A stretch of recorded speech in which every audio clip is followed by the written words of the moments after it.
पवन ऊपर केमिति टेकिल को फॉर्मूला टेकिल आज्ञा जो पवन को कौच अपान वायु को ऊपर को केमिति टेकिल आज्ञा आमर जमती स्वहम भजन चलती जिते बड़े आमर सकाल शଯ୍ୟା त्याग परले जिते प्रभु को नमस्कार करुच्ची से समय शଯ୍ୟାर जिते उठिली उठी करी नेत्र दुईटा को भ्रुकुटी को उठेली विश्वास सहित नेला बेल को निश्वास सहित निश्वास माने भीतर को नेल भ्रुकुटी की चाहिल हाँ निश्वास संग नहीं करी भ्रुकुटी को चाहिए जिते चाहिए कि आमर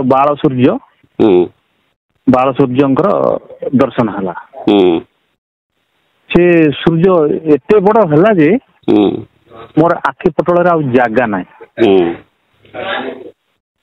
मु उठी पड़ आखि खोलदेली कौ आसन कर पद्मासन अच्छा गुरु करछ ना आज्ञा गुरु करछ ना ना गुरु तो करना आउ तो कौन कर हाँ गुरु न कले जो विपद पड़ो विपद को तुमको साहाय्य करिवो किए गुरु न करके करबा अनुचित बुझल अच्छा गुरु न करके तुम जदि करिवो तुमे जो विपद रे पड़ो तुमको उद्धार करिवो किए तुमे जो कथार प्रॉब्लम टा मते कहलो भल मंद से प्रॉब्लम टा गुरु थिले गुरु तुमको बुझी दियते आ तुम तो गुरु करना तुमको बुझेबो किए हो आज्ञा ठीक अच्छे ये गुरु हेले ऑटोमेटिक जे गुरु से ऑटोमेटिक दर्शन देवे नहीं ना ना गुरु तमे जहाँ को गुरु करिवो सेही तुमको ही केवल बुझे देवे बुझल ना अच्छा आज्ञा गुरु करो गुरु कले से तुमको बुझे देवे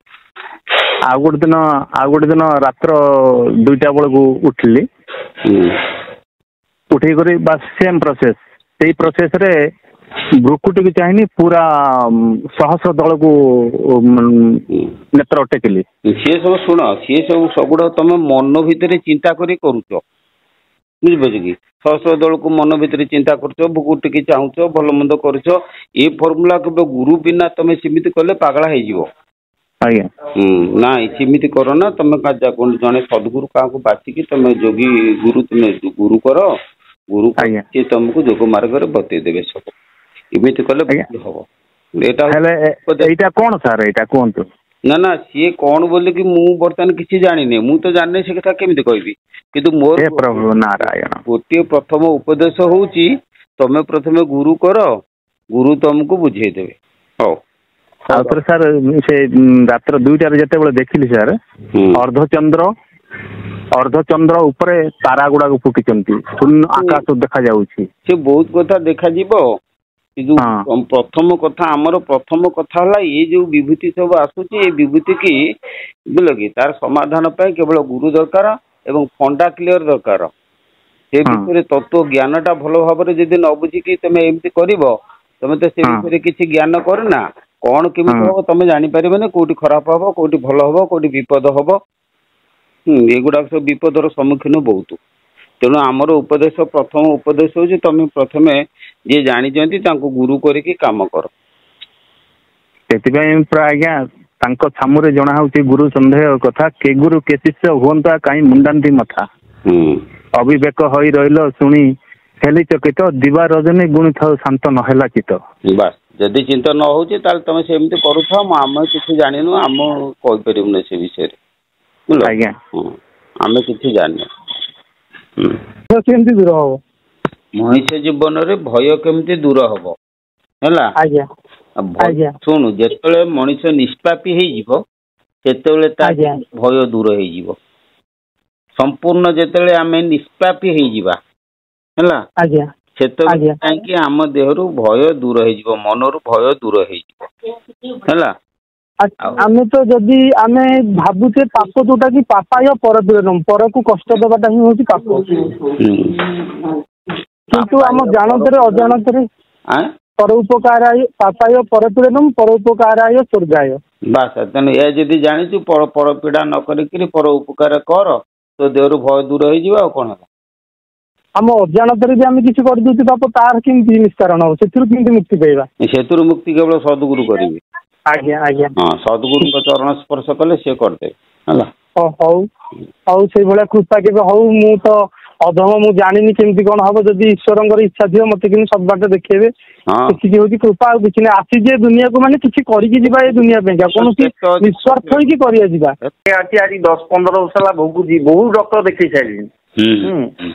ହଁ ବହୁତ ଡକ୍ଟର ଦେଖେଇ ସାରିଲିଣି, କଟକ ଭୁବନେଶ୍ୱର ଏମିତି ଆୟୁର୍ବେଦିକ, ଏଲୋପାଥି, ହୋମିଓପାଥି, ବହୁତ ପଇସା ମୁଁ ଖର୍ଚ୍ଚ କରିସାରିଲିଣି। ମୁଁ ଆଜ୍ଞା ଏଠି ସାଇକେଲ ଦୋକାନ ଟିକେ ଦେଇଛି, ନିଜେ ରିପେୟାରିଂ କରିକି ଚଳୁଛି। ଏବେ ଏତେ ଦେହ ଖରାପ ହଉଛି, ଏବେ ଗୋଟେ 30 ଟଙ୍କାର ଡେଲି ଟାବଲେଟ ଖାଉଛି, ତଥାପି ଠିକ ନାହିଁ, ବହୁତ ପ୍ରୋବ୍ଲେମ ହଉଛି।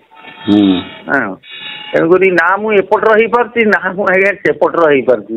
ଯାହା ହଉ ଠାକୁରଙ୍କ କୃପାରୁ କି କଣ, ଯେ ଭଗବାନଙ୍କର ଦୟା, ଯେ ଆପଣଙ୍କ ୟୁଟ୍ୟୁବ ତ ମୁଁ ସବୁବେଳେ ଦେଖେ ଆଧ୍ୟାତ୍ମିକ ଜିନିଷ ଗୁଡାକ, ଆଉ ସେ ଆପଣଙ୍କ ଚ୍ୟାନେଲ ଟା ଆସିଗଲା, ମୁଁ ଶୁଣୁକା ମତେ ବହୁତ ବଢିଆ ଲାଗିଲା।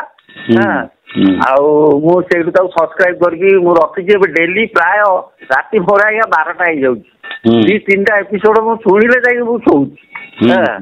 ହଁ ମତେ ଭାରି ଭଲ ଲାଗୁଛି ଆଜ୍ଞା। ମୁଁ ତେଣୁକରି କହିଲି, ମୁଁ କହିଲି ବାବା ସାହେବ ଟିକେ କଥା ହେବି, ଆଉ ଟିକେ ଦର୍ଶନ କରିବି ଯାଇକି ଆପଣଙ୍କୁ। ଆପଣ ସାକ୍ଷାତ ଦର୍ଶନ କଲେ ମତେ ଯାଇକି ଟିକେ ଭଲ ଲାଗିବ। ମୁଁ ଆପଣ ମତେ ଦେଖିଲେ ଜାଣିବେ କଣ ମୋର କରିବା ଦରକାର, ମୁଁ କେମିତି ଆଜ୍ଞା ଭବସାଗରରୁ ପାରିବି। ସେ ଭଦ୍ରକ ତ ଆପଣଙ୍କର ଆଶ୍ରମ, ଆମ ଘର ଆସିଲୁ। ଆଜ୍ଞା ବୟସ କେତେ? ମତେ ଆଜ୍ଞା 55 ବର୍ଷ ହେଲାଣି। ଆମ ଘର ହଉଛି ଆକ୍ଚୁଆଲି ଆଜ୍ଞା ଜାରକା, ଚଣ୍ଡିଖୋଲ ଜାରକା। ଆମେ ଭୁବନେଶ୍ୱରରେ ରହିଛୁ, 3 ଭାଇ ଏକାଠି ଅଛୁ ଗୋଟେ ଘର ନେଇକି। ଆଉ ମୋ ଶ୍ୱଶୁର ଘର ହଉଛି ଆଜ୍ଞା ଦୋବଲ, ଦୋବଲ ପାଖରେ ଆନ୍ଦପୁର। ଆଉ କଣ ମତେ କରିବାକୁ ପଡିବ, ମୁଁ ଭୁଲ କରୁଛି ବୋଧେ, ମୁଁ ଭାବୁଛି। 2ଟା ଗୁରୁ କରିସାରିଲୁଣି, ଆଉ କଣ କରିବୁ? ନା 2ଟା ଗୁରୁ, ସେ ପ୍ରେମାନନ୍ଦଙ୍କର ମୁଁ ଦେଖୁଛି, ତାକୁ ଗୁରୁ କରିନି, କେବଳ ସେଇ ଗୋଟିଏ ଗୁରୁ, ସେ ଆଶାରାମଜୀଙ୍କ ଗୁରୁ ଦୀକ୍ଷା ନେଇଛି। କିନ୍ତୁ ମନ ଭିତରେ ମାନେ ଯେମିତି ଗୁରୁଙ୍କ ପ୍ରତି ଗୋଟେ ଇଏ, ସେ ଭାବ ଆସୁନି ଜମା ଆଜ୍ଞା। ଗୋଟେ କଥା ହଉଛି ଜପା ଗୁରୁ ଆଜ୍ଞା, ସେମାନେ ଜପ କରିବା ପାଇଁ କହିଛନ୍ତି। ଆଜ୍ଞା ଆଜ୍ଞା, ଜପ ଗୋଟେ ତାଙ୍କୁ ନାମ ଗୁରୁ କୁହନ୍ତି। ନାମ ଗୁରୁରେ ମୁକ୍ତି ଯାହା ମିଳିବ ତ ମିଳିବ, କିନ୍ତୁ ତତ୍ଵ ଗୁରୁ କରିବାକୁ ପଡିବ। ଆତ୍ମାର ମୋକ୍ଷ ପାଇଁ ନାମ ଗୁରୁ ସବୁ ନୁହନ୍ତି। ଆଜ୍ଞା ନାଇଁ, ଏମିତି ସହଜ ସରଳ ଉପାୟ ଧରନ୍ତୁ। ମୁଁ ତ ଯାହା ଆପଣଙ୍କର ଶୁଣୁଛି ଯେ ବିଭିନ୍ନ ପ୍ରକାର ସାଧନା ଅଛି। ଆଉ ମୁଁ ଦିନେ ଆଜ୍ଞା ବହୁତ ଜୋର କାନ୍ଦିଲି। କାହିଁକି କହିଲେ, ଆମର ଯୋଉ ମୁନି ସମାଜର, ମୁଁ ଜଣଙ୍କର ସେ ଏମିତି ୟୁଟ୍ୟୁବରେ ଆସିଲା, ତାଙ୍କର ସବୁ ଶୁଣିଲି, ମତେ ବହୁତ ବଢିଆ ଲାଗିଲା। ସିଏ ଆମର ପ୍ରାଣାୟାମ ଉପରେ ତାଙ୍କର ବେଶୀ ଗୁରୁତ୍ୱ। ଆଉ ଭଲ ଲାଗିଲା, ସିଏ ସବୁ ପ୍ରକାର ରୋଗ ଠିକ କରିଦଉଛନ୍ତି ବୋଲିକିରି ସେ ସେଥିରେ କହିଲେ। ଯେମିତି କହିଲେ, ମୁଁ କହିଲି ହଉ ଟିକେ ତାଙ୍କୁ ଟିକେ ଦେଖିବା, ଦେଖା କରିବା, ପ୍ରଭୁଙ୍କ ଦୟାରେ ଯଦି ମୋର କିଛି ପାରବ୍ଧର କଟି ଯାଇପାରେ। ହେଠୁ ମୁଁ ତାଙ୍କୁ କଣ୍ଟାକ୍ଟ କଲି, ଫୋନ କଲି, ଦେଖିଲା ଯାହା ହଉ ସେ ଜାଗମରାରେ ଭୁବନେଶ୍ୱରରେ ରହୁଛନ୍ତି। ଯାହା ମୁଁ ବହୁତ ଖୁସି ଲାଗିଲା। ମୁଁ ସେଠୁ ଗଲି ତାଙ୍କ ପାଖକୁ। ସିଏ କହିଲେ ଆଗ ଭିଡିଓ କଲ୍ କରିକି ତମ ଦେଖାଅ, ଦେହ ଦେଖାଅ, ପେଟ ଦେଖାଅ। ଦେଖେଇଲି, କହିଲେ ହଁ ତମର ଏଇ ପ୍ରୋବ୍ଲେମ ଅଛି, ତମେ ଆସ, ଠିକ ହେଇଯିବ, କିଛି ଅସୁବିଧା ନାହିଁ। ମୁଁ ଗଲି, ଗଲା ପରେ ଆଜ୍ଞା ମୁଁ ଫେରିଲା ବେଳକୁ ସେଠୁ କାନ୍ଦି କାନ୍ଦି ଆସିଲି। କାହିଁକି? ମୁଁ ଏତେ ଖୁସିରେ ଆଜ୍ଞା ଯାଇଥିଲି। ସିଏ କହିଲେ ତମର 60,000 ଟଙ୍କା ଖର୍ଚ୍ଚ ହବ ମାତ୍ର। ଆଉ ତମେ ସ୍ୱାମୀ ସ୍ତ୍ରୀ 2 ଜଣ ଆସିବ। ମୁଁ ଆଜ୍ଞା କହିଲି, ମୋ ତ ଏତେ ପଇସା ମୋ ପାଖରେ ନାହିଁ। ହଁ, ମୁଁ ଡାକ୍ତର ବୈଦ କରିକି ତ ମୁଁ ସବୁ ପଇସା ସାରି ଦଉଛି। ସାଇକେଲ ଦୋକାନ ଖଣ୍ଡିଏ କରିଛି, ଯାହା 500-300 ରୋଜଗାର କଲେ ଘର ଭୁବନେଶ୍ୱରରେ ରହିବା, ଘର ଭଡା, ଭଲ ମନ୍ଦ, ଛୁଆ ପିଲାଙ୍କ ପାଠ ପଢିବା, ଇଏ ସିଏ। ଆଉ ସେମିତି 5-3 ହଜାର ହେଇଥିଲେ ମୁଁ ତାକୁ ଆଡଜଷ୍ଟ କରିଦେଇଥାନ୍ତି।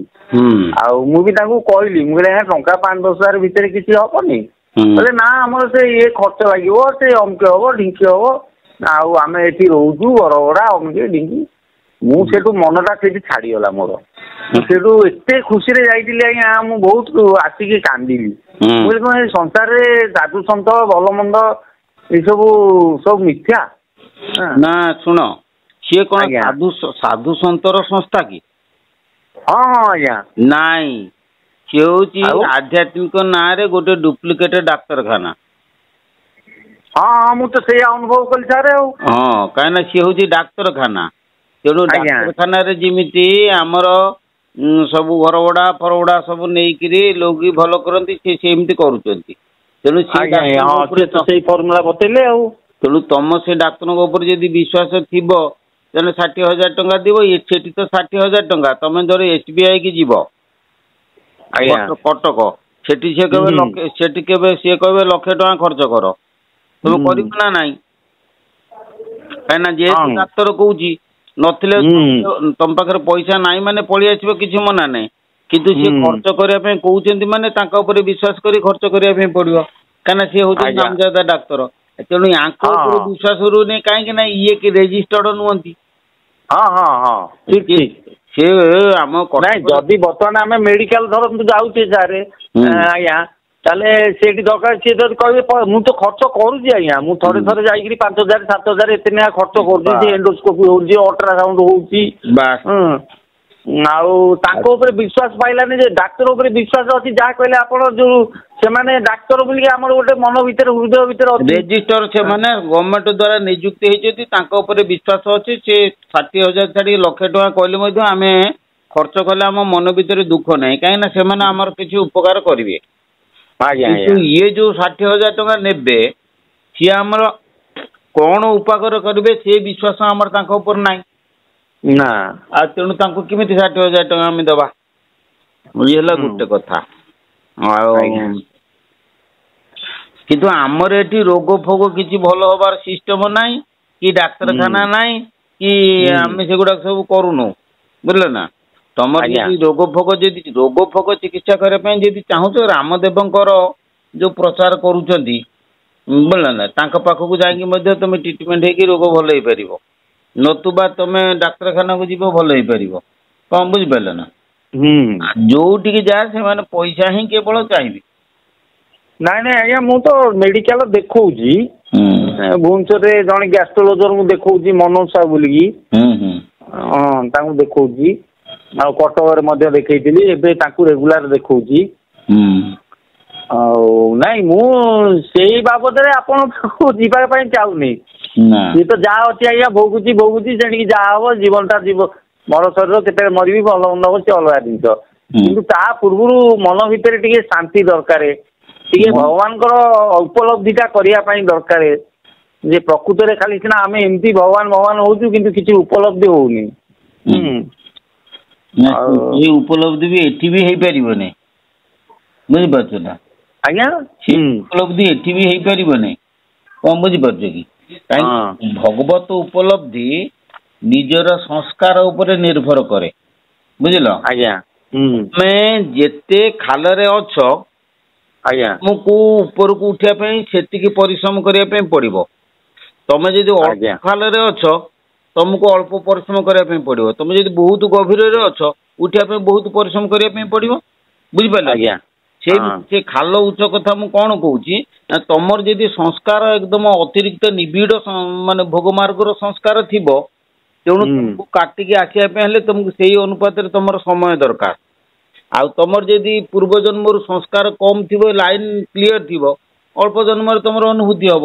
କିନ୍ତୁ ତମର ଅନୁଭୂତିଟା ହବ କେବେ କଣ ସେ କଥା କେହି ଗ୍ୟାରେଣ୍ଟି ଦେଇପାରିବେନି। କିନ୍ତୁ ଗୋଟେ କଥା ହଉଛି ତମେ କର୍ମ କରିଚାଲିବ।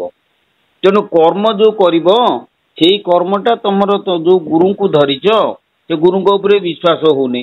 କାରଣ କଣ ନା ତମେ ସେ ଗୁରୁଙ୍କ ଠାରୁ କିଛି ଉପଲବ୍ଧି ପାଉନା ବିଶ୍ୱାସ ହଉନି। ବାସ୍ ତେଣୁ ତମେ ଯାହାଙ୍କୁ ବିଶ୍ୱାସ ତାଙ୍କୁ ତମେ ଧର କିନ୍ତୁ ମନେ ରଖ ଯେ ସଦ୍ଗୁରୁଙ୍କୁ ଧଇଲେ ରୋଗ ଭଲ ହବ କିମ୍ବା ଅନୁଭୂତି ଆସିବ ସେଇ ଚିନ୍ତାଧାରା ଗୁଡାକ ମୂଳରୁ ଛାଡିକିରି ଧରିବାକୁ ପଡିବ। ମାନେ ବିଶ୍ୱାସର ସହିତ ଆଉ ବାସ୍ କେବଳ ବିଶ୍ୱାସର ସହିତ ହିଁ କେବଳ କିଛି ଗୋଟେ ମନ ଭିତରେ ଆଶା ରଖିକିରି ଗୁରୁଙ୍କୁ ପାଖକୁ ଯିବାଟା ଉଚିତ ନୁହଁ। ଏହା ଆପଣ କହିବାର ମୂଳ ଉଦ୍ଦେଶ୍ୟ ଆଉ ବାସ୍ କଥା ହେଲା ସେଇଆ। ଆଚ୍ଛା ନାଇଁ ମୋ କହିବା ସହଜରେ ଭଗବାନଙ୍କୁ ଏଇ ସଂସାର ଭିତରେ ରହିକିରି ତମେ ସହଜ ପନ୍ଥା ବହୁତ ଅଛି, ସହଜ ମାର୍ଗ ବି ଅଛି, କିନ୍ତୁ ଏଇଟା ସହଜ କଥା ହେଲେ କଣ ତମର ଯେ ସହଜରେ ତମର ସେଇଟା ମିଳିଯିବ, ବୁଝିଲ ନା? ଚିନ୍ତାଧାରାଟା କାମନା ରଖ ନା, ଗୋଟିଏ ବିଶ୍ୱାସ ରଖ ଯେ ଆମ ଶ୍ରୀ ଠାକୁର ଦୟାନିଧି ପରମହଂସ କହିଲେ, ବୁଝିଲ, ଶତ୍ରୁ ଇଲାକା ମାଡ଼ିଛି ଯେହୁ ନାକି ସନ୍ଦେହ ମୁକ୍ତି ହେବ ସେହୁ, କିନ୍ତୁ ଏତିକି ମାତ୍ର ଏଇ ଯେଉଁ ଗୁରୁ ଅଟନ୍ତି ସଦ୍ଗୁରୁ ଏ ଦୃଢ ବିଶ୍ୱାସ ଯାର, ବୁଝିପାରିଲେ ନା? ତେଣୁ ଦୃଢ ବିଶ୍ୱାସ କରିକି ତମେ ଧରିକି ଯଦି କାମ କରିବ ହବ କି ନ ହବ ସେଟା ଅଲଗା କଥା। ପୁଣି 8 ଦିନ ତମେ ଉପଦେଶ ନବ, 8 ଦିନ ପରେ ସେଇଠୁ କଙ୍ଗଳାନ କହିବ ନା ଇଏ କିଛି ହେଲାନି, ଆଶାରାମ ବାପୁ ତ ଗଲେ, ଇଏ ଦୟାନିଧି ବି ଛାଡ, ପୁଣି ଆଉ କୋଉଠିକି ଗଲ, ବୁଝିଲ? ଗୋଟେ ଛୋଟିଆ ଭଜନ ମୁଁ କହୁଛି ଶୁଣ। ଗୁରୁ କରେବ ଜାଣି ରେ ମନ ମହତ ବାଣୀ ଶୁଣି, ସନ୍ଦେହ ଜାଲ କଟି ନଥିଲେ ହୋଇ ବୁଧିନେ ଗୁଣି, ଆଙ୍କୁ ଛାଡ଼ିବେ ତାଙ୍କୁ ଧରିବେ ଦେବେ ବହୁତ ଧନ, ସେ ଗୁରୁ ହାତେ ଇଏ ତ ଚାଖଣ୍ଡେ ଫଳ ଫଳିଲା ସୁନ, ଧରି ଛାଡ଼ିବୁ ଛାଡ଼ି ଧରିବୁ, ଧରି ଛାଡ଼ିବୁ ଛାଡ଼ି ଧରିବୁ, କେତେ ଯେ ଗଣି ଗଣେ ସନ୍ଦେହ ଜାଲ ତୁଟି ନଥିଲେ ହୋଇ ବୁଧିନେ ଗୁଣି, ଦୁଇ ନାବରେ ଗୋଡ଼ ରଖିଲେ ପାଣିରେ ଯିବୁ ପଡ଼ି, ରଡ଼ି ଛାଡ଼ିଣ ବୁଡ଼ି ମରିବୁ ଭବ ସାଗରେ ପଡ଼ି, ଏକୂଳ ଯିବ ଯିବ ସେ କୂଳ ମୂଳରୁ ଥା ଜାଣେ, ସନ୍ଦେହ ଜାଲ କଟି ନଥିଲେ ହୋଇ ବୁଧିନେ ଗୁଣି, ବୁଝିପାରିଲ ନା? ଏମିତି ହଉଥିବ ଚାହୁଥିବୁ ତ ଚାଲିଥିବ ଆଉ କଣ କରିବା। ତାହେଲେ ମତେ ମୁଁ ଏଇଆ ଭାବିବି ଯେ ଯୋଉ ବାପୁଙ୍କର ଯୋଉ ଦୀକ୍ଷା ମୁଁ ନେଇଛି ସେ ଠିକ ଅଛି, ତାରି ଉପରେ ଯିବି। ସେ କଥାଟା ମୁଁ କହିପାରିବିନି, ମୁଁ ବା ତମକୁ ବୁଝେଇଦେଲି। ସେ ଯୋଉ ଦୀକ୍ଷା ଜପା ନାମ ଦେଇଛନ୍ତି, ସେ ଜପା ନାମଟା ହଉଛି କଣ ନା କର୍ଣ୍ଣ ମନ୍ତ୍ର, କର୍ଣ୍ଣ ଗୁରୁ, ବୁଝିଲ? ପ୍ରତ୍ୟେକ ମଣିଷକୁ କର୍ଣ୍ଣ ଗୁରୁ ତମେ କରିଛ, କିନ୍ତୁ କର୍ଣ୍ଣ ଗୁରୁ ମୁକ୍ତି ଦେଇପାରିବେ ନାହିଁ, କେବଳ ମୁକ୍ତି ଦେବେ ତତ୍ଵ ଗୁରୁ, ବୁଝିଲ? ଯଦି ମୁକ୍ତିର କାମନା ତମେ କରିବ, ସଂସାର ବନ୍ଧନରୁ ମୁକ୍ତି ପାଇବା ପାଇଁ ତମେ ଯଦି ଇଚ୍ଛା କରିବ, ତାହେଲେ ତମେ ସଦ୍ଗୁରୁଙ୍କୁ ଦୀକ୍ଷା ନିଅ, ସଦ୍ଗୁରୁଙ୍କ ଦୀକ୍ଷା ନେଇକି କର୍ମ କର। ଆଉ କିନ୍ତୁ ସଦ୍ଗୁରୁଙ୍କ ଦୀକ୍ଷା ନେଲେ ଯେ ରୋଗ ଭଲ ହବ, କିଛି ଅନୁଭୂତି ଆସିଲା ନାହିଁ, ଏଗୁଡା ସବୁ ଚିନ୍ତା କଲେ କିଛି ହେଇପାରିବ। ଯାହା ଆପଣ ତ ଏଇଠି ବର୍ତ୍ତମାନ କହିଲେ ଏଇ ଗୀତରେ ଯେ ପୂର୍ଣ୍ଣ ବିଶ୍ୱାସର ସହିତ ଯୋଉଠିକି ଯିବ ତମେ ଯାଅ, ବାସ୍। ତାର ମୁଖ୍ୟ ଉଦ୍ଦେଶ୍ୟ ହେଲା ଏଇଆ। ଗୋଟାକୁ ଧର, କିନ୍ତୁ କର୍ଣ୍ଣ ଗୁରୁ ସୁବିଧା ନୁହନ୍ତି, ତତ୍ଵ ଗୁରୁ ଧର। ତତ୍ଵ ଗୁରୁ କରିସାରିଲେ ଆମକୁ ଆଉ ଗୁରୁ କରିବାକୁ ପଡେ ନା, ହେଲା? ଏ ଗୁରୁ ଆମକୁ ମାରନ୍ତୁ ତାରନ୍ତୁ, ଆମେ ଅସଲ ଗୁରୁ ଧଇଲେ ସେଇ ଆମକୁ ମୁକ୍ତି ବାଟକୁ ନେବେ, ଏ ଜନ୍ମରେ ନହେଲେ ଆର ଜନ୍ମକୁ ନେବେ। ଏମିତି ସେ ଦିନ ଆସିବ, ସିଏ ଆମକୁ କେତେ ଜନ୍ମ ପରେ ଯାଇକି ସିଏ ଆମକୁ ଦେଇପାରନ୍ତି, କିନ୍ତୁ ଛାଡିବାର ନାହିଁ। ଗୋଟେ ଗୁରୁଙ୍କୁ ଧରିକି ତମେ କର୍ମ କଲେ ହବ, ଏଇଟା ହଉଛି ଗୁରୁ ବାକ୍ୟର କଥା। କିନ୍ତୁ ବର୍ତ୍ତମାନ ତମର ତ ବର୍ତ୍ତମାନ ଶୁଙ୍ଗା ରୋଗ ଭଲ ହବା ଦରକାର। ରୋଗ ଶୁଣନ୍ତୁ, ମୁଁ ବହୁତ ବଡ ବଡ ଡକ୍ଟର ଦେଖେଇଲିଣି, ବହୁତ ଔଷଧ ଖର୍ଚ୍ଚ କରିକିରି ମୁଁ ବର୍ବାଦ ପୁରା ହେଇଗଲିଣି, କିନ୍ତୁ ରୋଗ ଔଷଧ ଖାଇଲେ କୋଉ ଡାକ୍ତର ପାଖରେ ଭଲ ହଉଛି, କୋଉଠି ବି ଔଷଧ ଆଣୁଛି ଏମିତି ଫୋପାଡୁଛି, ବିଲକୁଲ ଭଲ ହଉନି, ପୁଣି ଆଉ ଗୋଟେ ଡାକ୍ତର ପାଖକୁ ଯାଉଛି। ଏମିତିଆ ହଉଛି ରୋଗ। ଆଜିକି 15 ବର୍ଷ ହେଲାଣି, କିନ୍ତୁ ରୋଗ କିଛି ବାହାରୁନି। ଅଲ୍ଟ୍ରାସାଉଣ୍ଡ ରେ କିଛି ବାହାରୁନି, ଏଣ୍ଡୋସ୍କୋପ ରେ କିଛି ବାହାରୁନି। 10 ଥର ହାର୍ଟ ପ୍ରୋବ୍ଲେମ, ହାର୍ଟ ଟେଷ୍ଟ ହେଇସାରିଲାଣି, ଏଣ୍ଡୋସ୍କୋପ ହେଇସାରିଲାଣି, ଅଲ୍ଟ୍ରାସାଉଣ୍ଡ ରେ ରୋଗ ବୋଲି କହୁଛନ୍ତି ନାହିଁ, କିଛି ନାହିଁ, ଠିକ ଅଛି, ଔଷଧ ଖାଅ ଭଲ ହେଇଯିବ, ଔଷଧ ଖାଅ ଭଲ ହେଇଯିବ। ସାର୍ କଣ ମୋର ହେଇଛି, କାହିଁକି ଏମିତି ହଉଛି? ନାଇଁ ସେ ଏମିତି ହବ, ସେ ଗ୍ୟାସ ପ୍ରୋବ୍ଲେମ ହଉଛି, ସେ ଇଏ ହଉଛି, ଦିଅନ୍ତୁ ଔଷଧ ଖାଆନ୍ତୁ ଭଲ ହେଇଯିବ, ଆଉ ଖାଇକି ମାସେ ଖାଇକି ଆସ। ଔଷଧ ଖାଇଲେ ଗୋଟେ ପ୍ରକାର ଭଲ ଲାଗୁଛି, ଔଷଧ ଛାଡ଼ିଦେବେ ଗଲା, ଆଉ ବିଲକୁଲ ସମ୍ଭାଳ ରହିହଉନି। ଆଉ ସେ ଏମିତି ଚାଲୁଛି ଆଉ। ମୋରି ପ୍ରକାର ଅନ୍ୟ ରୋଗୀ ମାନଙ୍କ ପାଇଁ ଏଇ ଗ୍ୟାସ୍ ଫ୍ୟାସ୍ ସବୁ ସେମାନେ ଯାଇଛନ୍ତି 2 ମାସେ ମୋ ମେଡିସିନ ଖାଇଛନ୍ତି 3 ମାସ କିଏ ଖାଇଛି ତାଙ୍କର ସବୁ ଭଲ। କିନ୍ତୁ ମୁଁ ବହୁତ ଜଗି ରଖିକି ରହୁଛି ମୁଁ ଆଇଁଷ ଖାଉନି ଆଜ୍ଞା। ଘରେ ଯାହା ହଉଛି ସେଇଆକୁ ଖାଉଛି ସାଧା ଟିକେ ଖାଉଛି। କିନ୍ତୁ ମୁଁ ଏଇଟାକୁ ଧରି ନେଇଛି ଆଜ୍ଞା ମୋର ଏଇଟା ପୂର୍ବ ଜନ୍ମର କିଛି ପ୍ରାରବ୍ଧ ଫଳ ଅଛି ଯାହା ମତେ ଭୋଗିବାକୁ ପଡୁଛି ଭୋଗିବି ସେ ଠାକୁରଙ୍କୁ ଡାକିକି ଯାହା ଭୋଗିବାର ଅଛି ଭୋଗେଇ ନିଅନ୍ତୁ ଆଉ କଣ କରିବି ଆଉ ଏଇ ଉପାୟ ନାହିଁ। ତମେ ଯଦି ରୋଗ କହୁଛ ଭଲ ହବା ପାଇଁ ହବ ଯୋଉ କାରଣରୁ ରୋଗ ହଉଛି ସେ କାରଣକୁ ଛାଡିଦିଅ ଦେଖିବ ରୋଗ ବଳେ ଭଲ ହେଇଯିବ। କାରଣଟା ତ ମୁଁ ଖୋଜିକି ପାଉନି ଆଜ୍ଞା। ହଉ ଯଦି କାରଣ ଖୋଜିକି ପାଉନା ତାହେଲେ ଆସିଲେ ମୁଁ ତୋର କଣ କାରଣ ପଚାରି ବୁଝିକି କହିଦେମି ସେଗୁଡା ଯଦି କରିଦେବ ହୁଏତ ଭଲ ହେଇଯାଇପାରିବ ମୋର ବିଶ୍ୱାସ। ତେଣୁ ସେ କାରଣଟା ମୁଁ କହିଦେବି ହେଲା। ପ୍ରଭୁ କୃପା ଟିକେ କରିବେ ମୋ ପ୍ରତି। ରୋଗ ଯେ ଯଦି ଭଲ ହବ କି କଣ ହବ ମୁଁ କହିପାରିବିନି। ନାଇଁ ଭଲ ନ ହଉ ଆପଣ ଖାଲି ଏତିକି ଟିକେ କୃପା କଲେ ମୁଁ ଭାବୁଛି ମୋର ବିଶ୍ୱାସ ଭଲ ହେଇଯିବ। ହଁ କୋଉ କାରଣରୁ ହଉଛି ତ କାରଣଟା ଆମେ କହିଦବା ସେଥିରେ କଣ ଅଛି। ଆଜ୍ଞା ଆଜ୍ଞା ପ୍ରତ୍ୟେକ ଶୁଣ ଆମ ଗୁରୁ କହିଲେ ରୋଗ ମାତ୍ରକେ କୌଣସି ମାନେ ଦୋଷର ସୂଚକ ବୁଝିପାରିଲ କୌଣସି ଦୋଷ ନଥିଲେ ରୋଗ କେବେ ହେଇପାରିବନି। କାହିଁକି ନା ଆମେ ଯେତେବେଳେ ଜନ୍ମ ହେଇଛନ୍ତି ମାତୃ ଗର୍ଭରେ ଆମେ ରୋଗ ନେଇକି ଆସିନାହାନ୍ତି। କୋଉ ରୋଗ ଆଣିଛନ୍ତି ନା ସଂସ୍କାର ଜନିତ କେବଳ ରୋଗ ନେଇକି ଆସିଛନ୍ତି ଭୋଗ ରୋଗ ନେଇକି ଆସିଛନ୍ତି କିନ୍ତୁ ଶାରୀରିକ ରୋଗ ଆମେ ନେଇକି ଆସିନାହାନ୍ତି। ଯଦି ଆମେ ସଂସ୍କାର ଜନିତ ରୋଗ ଆଣିଥିବା ତାହେଲେ ସେଇ ସଂସ୍କାର କଟିଗଲେ ସେ ରୋଗ ବି ଭଲ ହେଇଯିବ। ଆଜ୍ଞା ସଂସ୍କାର କାଟିବା ପାଇଁ ଏକମାତ୍ର ଅସ୍ତ୍ର ହଉଛନ୍ତି ସଦ୍ଗୁରୁ। ସଦ୍ଗୁରୁଙ୍କୁ ଛାଡ଼ିଦେଲେ ଆଉ କେହି ପୂର୍ବ ଜନ୍ମର ସଂସ୍କାର କାଟି ପାରିବେନି। ନାମ ଗୁରୁ କର୍ଣ୍ଣ ଗୁରୁ ଏମାନେ ସବୁ କରିପାରନ୍ତି ନାହିଁ ହେଲା। ସଦ୍ଗୁରୁ କେବଳ ତମର ସମସ୍ୟାର ସମାଧାନ କରିପାରନ୍ତି। ଏଇ ହଉଛି କଥା। ମେନ୍ କଥା ମନଟା ସବୁବେଳେ ମାନେ ଚାହୁଁଛି କିଛି ପାଇବା ପାଇଁ ଆଉ ସେ ପାଇବା ଆଶାଟା ରହିବା ଦ୍ଵାରା ମୁଁ ଆଜି ହଇରାଣ ହଉଛି ଆଉ। ବାସ୍ ବାସ୍ କଥା ହେଲା ସେଇଆ। ସେ ପାଇବା ଆଶାଟା ରଖିଲା ଆଉ ଧରନ୍ତୁ ମୋର ପାଠ ହେଇନି ସେତିକି ମୁଁ ଚାହୁଁଛି ମୋର 5 ଟଙ୍କା ମତେ ମିଳିଯାନ୍ତା କି କିନ୍ତୁ ସେତିକି ତ ମୁଁ ପାଠ ଯାଇପାରୁନି ତା ପୂର୍ବରୁ ମନ ପୁଣି ଅନ୍ୟ ଆଡକୁ ପଳେଇ ଯାଉଛି। ମନ ଭିତରେ ସଂକଳ୍ପ ବିକଳ୍ପ ମୋର ହେଇଯାଉଛି। ସେଇ ଅସୁବିଧାଟି ସେଇଠି। ଆଜ୍ଞା ମୁଁ ଆପଣ ଯାହା କହିଲେ ମୁଁ ବୁଝିଗଲି ଆଜ୍ଞା। ଠିକ କଥା ଆପଣ ଧରିଛନ୍ତି କିନ୍ତୁ ହଉ ଆଜ୍ଞା ହଉ ଠିକ ଅଛି ମୁଁ ଯାଇକି ପ୍ରଭୁଙ୍କ ଯଦି କୃପା ଥିବ ଟିକେ ଆପଣଙ୍କ ଦର୍ଶନ କରିବି ଆପଣଙ୍କ ସାଙ୍ଗେ ସାକ୍ଷାତ କଥାବାର୍ତ୍ତା ହେଇକିରି ଆସିବି। ହଉ।